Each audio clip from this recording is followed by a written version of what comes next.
Hello everyone and welcome to my new video. And what is this video about? Well, I thought it was time to make a video about bass. Bass. What do I mean by bass? Do I mean funky slap bass? No. Do I mean synthwave arpeggiator bass? No. Do I mean 303 acid bassline bass? No. Do I mean dubstep bass? No way, no. No, I mean bass that literally serves no other purpose than to blast your entire body with vibrations, effectively reordering all of your internal organs. The kind of bass that tickles your sinus glands. The kind of bass that feels like you've been squashed by an enormous hoof. The kind of bass that makes your trousers go all flappy in the wind. The kind of bass that makes the whole club smell of everyone's farts. Yes, I'm going to show you literally how to shit yourself with bass. It's going to be great. We're going to have a very nice time. I'm going to try some things using sine waves as a source for creating textures that I will layer onto the original source, add some modulation to those textures, resample them and turn them into one-shot bass sounds. That's basically it. So, without further ado, let's just dive right in. After I've had a little drink. All right, so I've got operator here. Why have I got operator? Well, it's just a very good sine wave. And also it's multiple sine waves in parallel, which is going to come in quite useful first. So first of all, I'm just going to create a MIDI note. How low can we go, as they say in the world of bass? Let's go down to C0.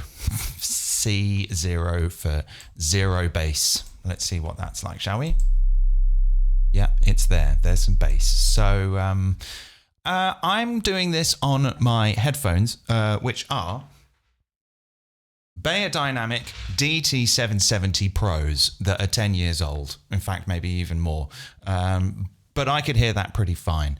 I was tempted to try this out on my Focal Alpha 8s. I don't know. They're 8-inch speakers. They're monstrously loud. They kind of scare me, and I'm in a block of flats, and I didn't want to disturb my neighbours because I respect people. So yeah, but that sounded pretty good in my headphones. In fact, last night I was doing this on Apple earbuds on the sofa, and it was fine. So basically what I'm going to do is I'm going to chuck just a load of crap on a sine wave, but I'm going to layer it on top of the original sine wave so that it doesn't get compromised by the amount of processing. And then I'm going to resample that and chop it up and make sort of one shot. I said all this earlier, didn't I? Let's think about this. Yeah, I'm basically just going to start by making this 127 bars long. Why am I doing that? I'll explain that later. Is that 127 bars? No, that's 127 bars. Okay, so I'm just going to blast a sine wave and then have a little bit of a noodle jam, put some LFOs on some shit and see what happens. Okay, fire that off. Now, if let's turn that down a little bit. So if I actually go to the algorithm down here for operator and go to this one, this means that all of the oscillators are running in parallel. So I can actually layer in another sine wave on top of this one. So actually I'm just going to, what I'll do is I'll just set that envelope there, and then this one I'll go copy from oscillator A. That's fine. Okay, yeah, so I've turned that up. So now we've got two sine waves, mega. And if I actually detune the second one, get this business. That's fun, isn't it? It's because they're going out of phase with each other, you see? So you get phase cancellation, we get this little sort of wub. The more I down tune it, it gets faster.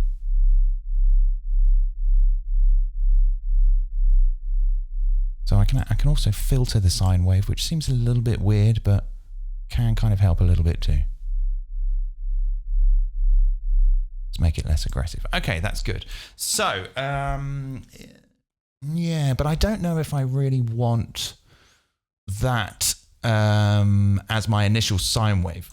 So I think what I'll do, can I turn these off? Yeah, okay, so I think what I'll actually do is I will have this one on one chain. Let's group that. And let's just call this one the sub. And then let's duplicate it, and then we'll call this one, call this one the texture. And so for this one, I'll use the one with the wubs on and all the sort of distortion and stuff. I'm kind of like, I've been playing around with this for a little while, doing some experiments. Some of it might sound crap. Some of it might come out really good. So I'm just going to have a tinker, make yourself comfortable. It's going to be a long video, you know. So, and we're going to experiment. This is an experimental YouTube channel, okay? So it could all go wrong at any second. Let's have a listen to what's going on here. Nothing. Okay. So let's turn that second oscillator back on, and let's actually concentrate on this one here. It's gone a little bit quiet, isn't it? Did I do something? Whoa. Okay, that's actually, I just want to check what's going on with this. Okay, let's go back to this one. Start down tuning that. Actually, I tell you what I'll do. I'll assign the LFO to the pitch of oscillator B so that we can have those phase cancellations happen at different rates. So let's see what we can do with that. Okay, that's interesting. Let's go to sync.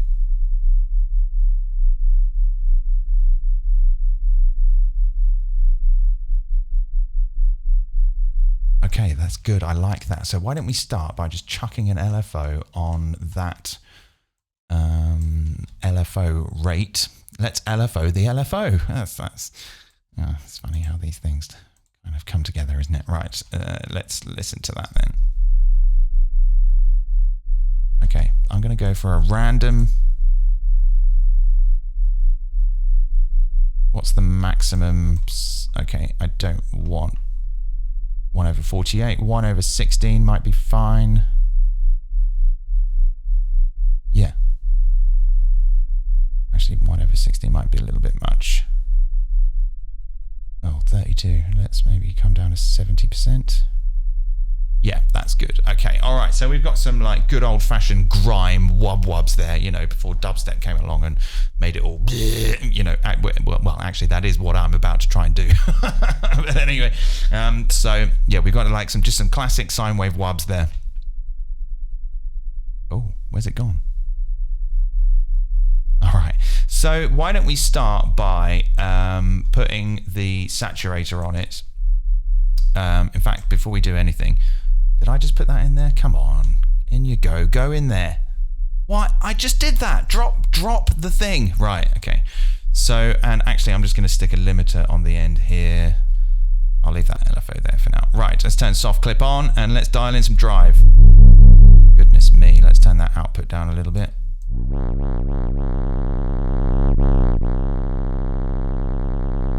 Okay, I'm going to assign the same LFO to the oh my goodness me. Right. So I've assigned the same LFO to the saturator, you know, algorithm model type. All right, turn the bass up. See what we can get with this frequency.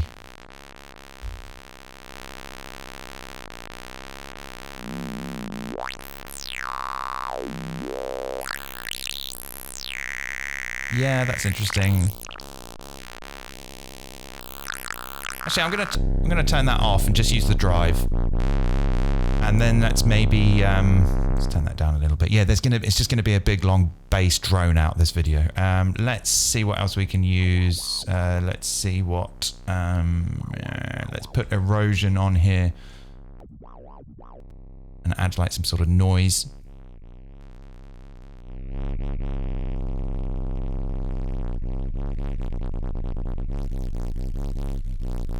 Yeah.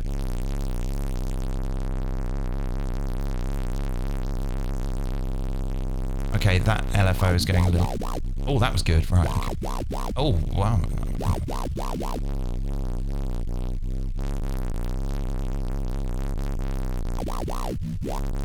Okay, alright, so... You get that weird kind of papery, flappy thing going on. Right, okay, so let's keep going. Let's just chuck more stuff on there. Who cares? Let's just do it. Let's see what this will do. So it's weird how Redux can sometimes add extra harmonics.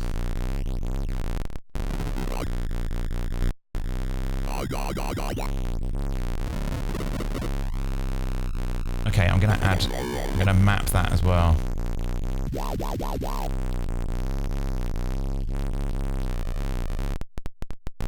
Okay, that's a little bit aggressive. So what would be the, okay, so let's go for like minimum of 10% here. Okay. All right, let's see if the phaser flanger can add something.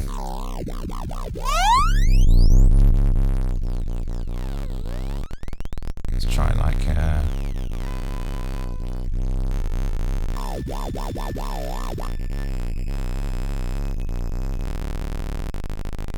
maybe try that before all this stuff.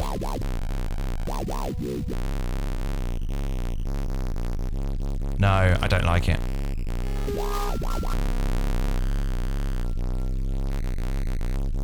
No, I don't like that. Okay, I'm getting rid of that. Okay, so all right, mate. Okay, what was? All right, let's stop for a second. Okay, let's have a little pause.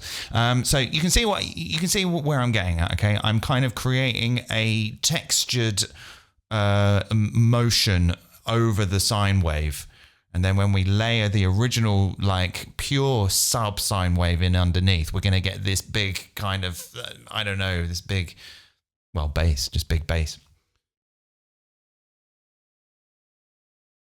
Another thing I'm very curious about is parallel filtering, where we get some filters and stack them up that are all on different bands. So let's start with a low pass here. And again, I'll map the same LFO to...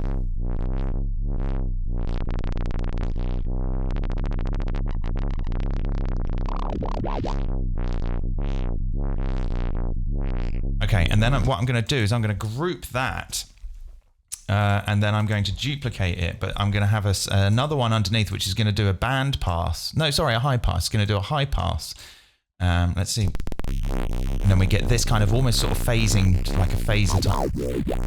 Yeah, it all starts to get a bit washy and, you know, a bit sort of cloudy and murky, and you know, that's what we like.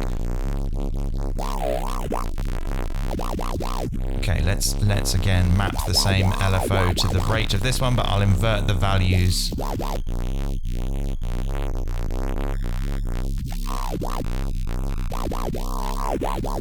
I don't like that one that's a bit too wah-wah. Sounds a bit too 2008 for me.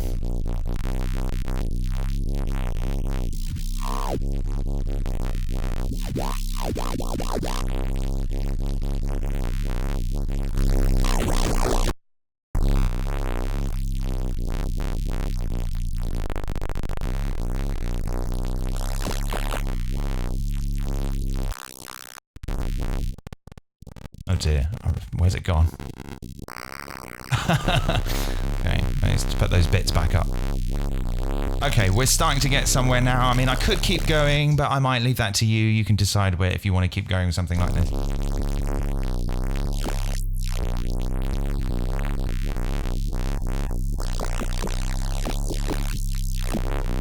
Okay, it is a little bit, does get a little bit crunchy bitty at times. Maybe it's because I'm going too low on the sample rate thing. Yeah, okay.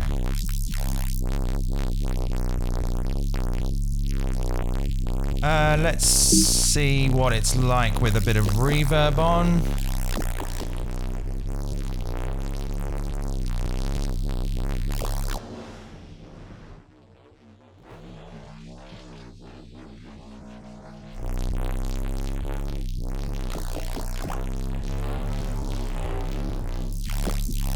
Actually, let's put the reverb right at the start before the saturator. That's pretty.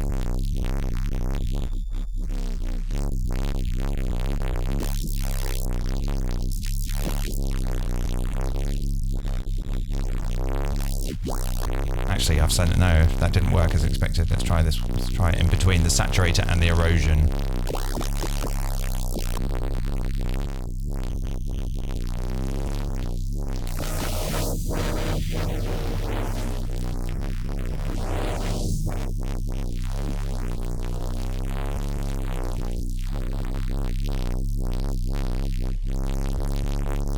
Okay.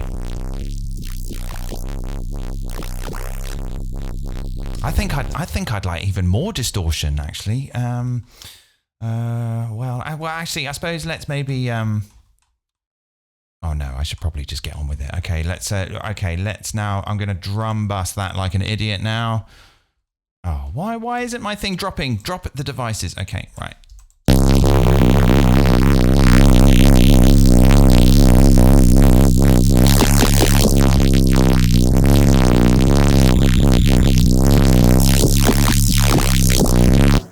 Let's hear it with the original sub.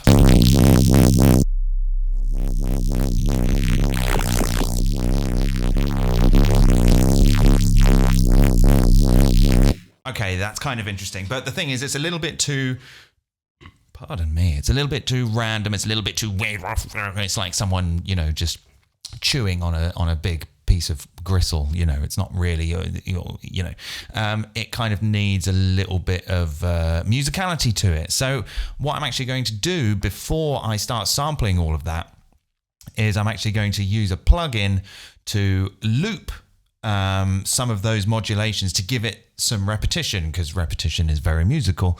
So, and I'm going to use my good friend, the Glitch 2 plugin, right at the end of the whole thing. In fact, maybe even before. Where is the drum bus? The drum bus is on the texture layer. So yeah, that might be okay. We don't really need to compress a pure sine wave. So I'll leave that there, but I'll get the Glitch 2 plugin, which is here, stick it on the end of the whole thing. Now, the reason why I'm using this is because of this re-trigger effect, which is, whilst it's incredibly flexible and can do lots of things, it can actually just work as a simple repeater, which is really nice. So I'm going to set it to dotted, and then it's just going to start sampling and then start replaying the sample, and then we'll get this kind of like movement, this kind of like you know, dotted kind of groove thing.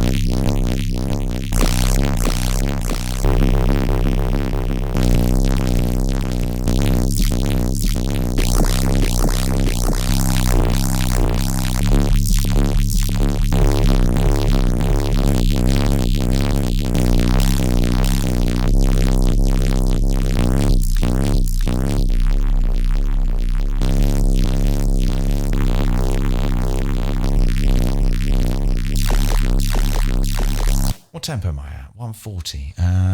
What day is it? Monday. I'm going to go up to 160.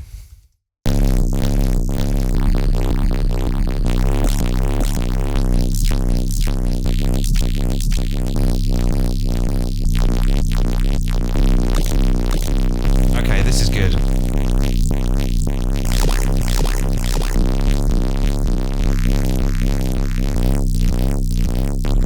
It is getting a little bit repetitive, a little bit samey. If there's something else I could do, maybe I'll try that flanger thing again. I'm just going to try this. Might not work, but you know, you don't find out unless you try, do you? So let's put the phaser flanger in there.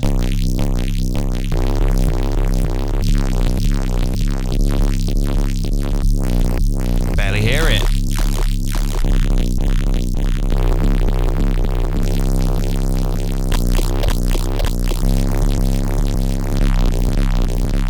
Go back to that sample and hold.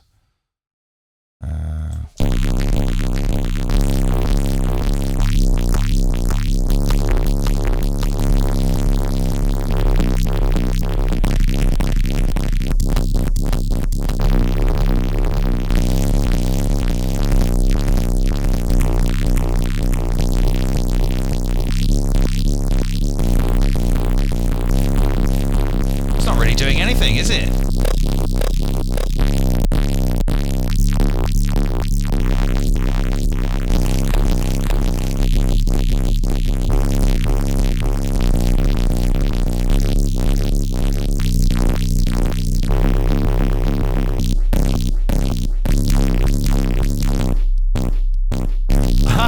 Okay.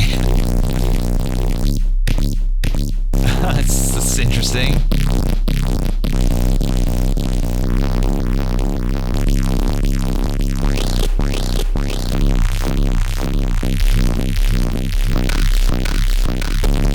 Oh yeah.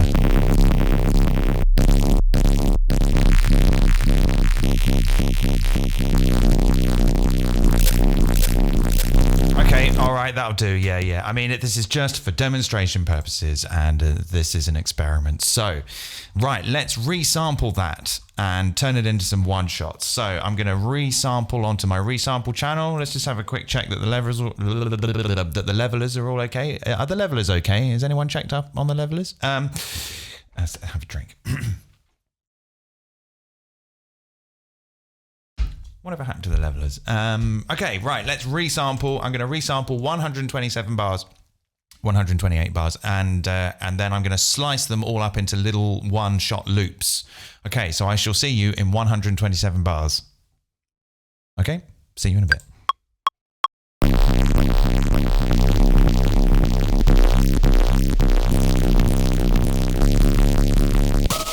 Oh, no, I'm not happy with that. That wasn't loud enough. I mean, it's good to not be too loud, but actually, I would like that a little bit louder. Why isn't that? Is it because of my limiter on my master? Yeah, that might be it. Okay. You know what? Let's just go with it. Maybe I could a bit more drive on the drum button.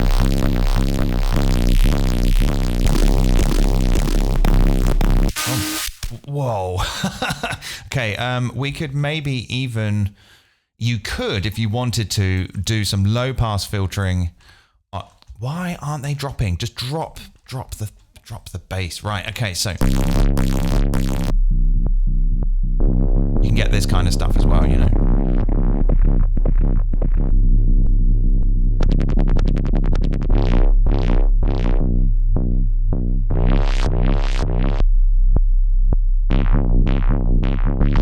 But actually, I think it's better to do that afterwards. So let's just resample it. Let's just go with. There's no time for this.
okay.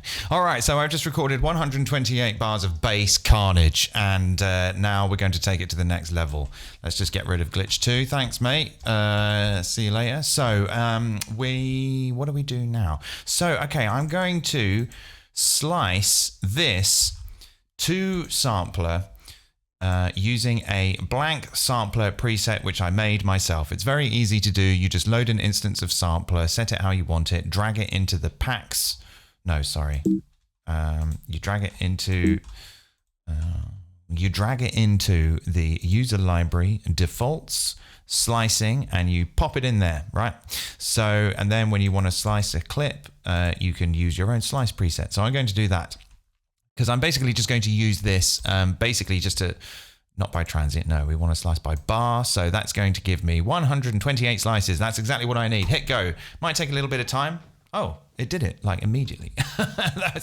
All right, so there they are. So I'm going to go into all the slices now, select them all, right click and go crop. This is the bit that might take a little bit of time. Oh, it's fast. Oh, my computer's fast sometimes.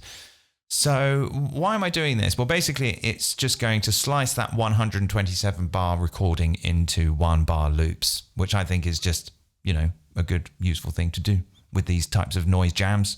Gives you, you know, little one-shot samples. And I'll just keep muttering for the next 10% of this procedure. And now we're good to go. Right, so I'm going to right-click one of these slices, go to Show in Browser. Okay, there they all are. And I'm going to select the... Whoa, that wasn't expecting that. That scared me. Okay, I'm going to drag all of these in here. So here are all our slices of that jam we just had. Let's have a listen to this one. And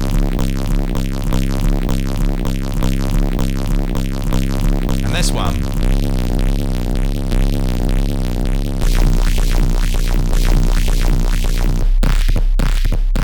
Oh, that's a bit weird.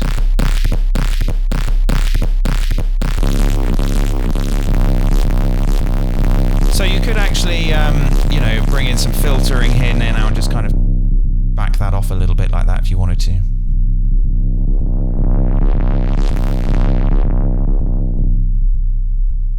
Go right down and you just got bass.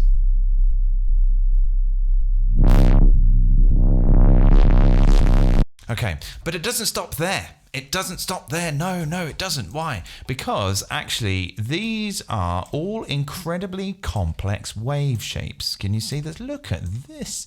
Look at the waves within the waves. So we've got this wave here, and then we can go in, and then we've got this wave here, and then we can go in, and then we've got that wave there. And then if we go in, there are even more waves, and then it starts to become just samples. Okay, so these are essentially all very complex distorted sine waves.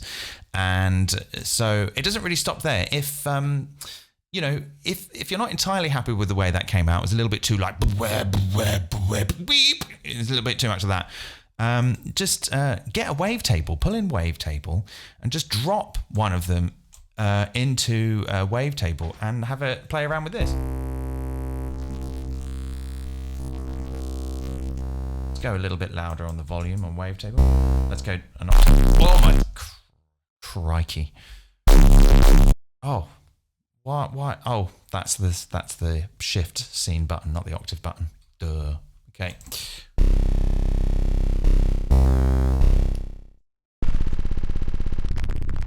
That's too low. So now you've kind of got like your own little kind of aggressive wavetables. So I'm going to put this at around 50%. This is the start position for the wavetable. And I'm going to go to the matrix here. And Wavetable does this very nice thing where it kind of remembers the last parameter you just tweaked and highlights it here. So I'm going to assign 50% of LFO1 to the start position, which is on 50%, which means that I should get exactly 50 this way and 50 that way, I think. Let's have a look. Let's go to LFO1. Yeah, so that's perfectly sweeping all the way up and down the position. So if you weren't entirely happy with the movement and the impact that some of those had, don't give up. Drop them into Wavetable and then use them to like make even more bass textures.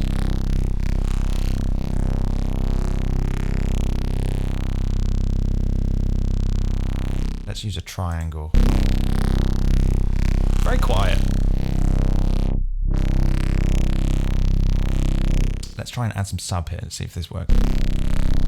I can't hear that. I can't hear that sub at all. Oh, maybe it's there. It's because I'm going so low, isn't it?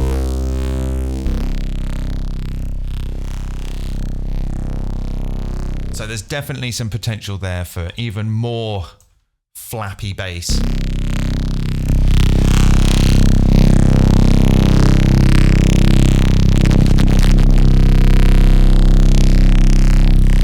To drop in a different one, drop in a completely different thing that we just made.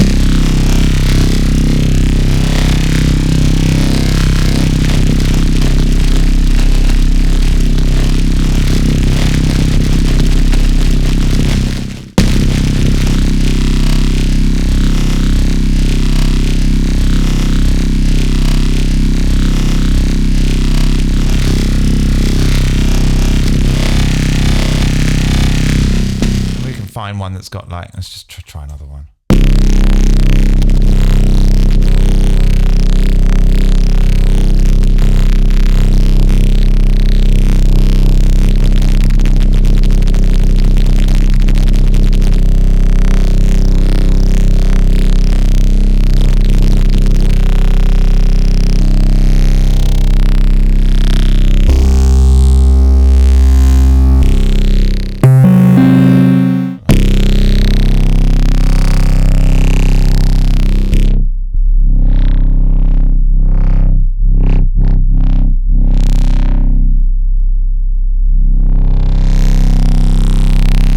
Okay, so I think that will probably do. So let's just have a quick recap, shall we? Well, actually, let's just have a quick sip of some beer.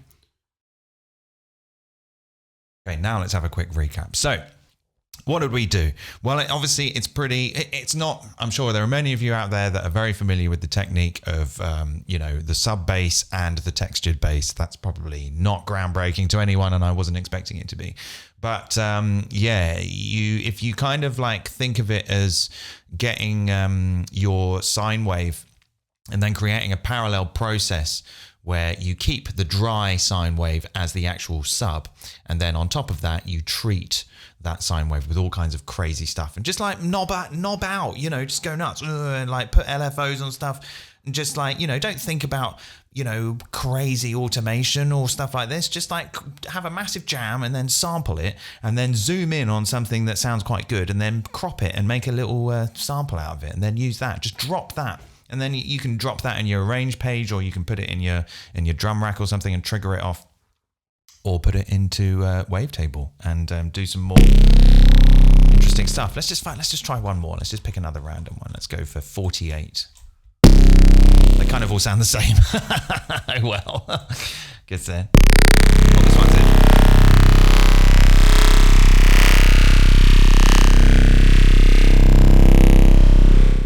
Put another one on oscillator 2. Let's just put a completely different one.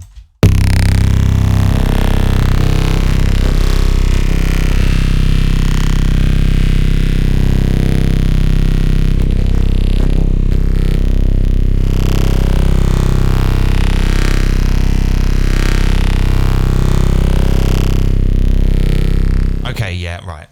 So there you go. That was a little experimental jam for making disgusting bass. I'm going to go and put this on my Patreon now, where if you would like to support me, then you can download this set plus many, many, many more to do with all kinds of stuff to do with Ableton Live, and it all goes towards supporting me to keep making stuff like this and doing other things with my life that hopefully won't amount to nothing. All right. See you. Have a nice time. Bye.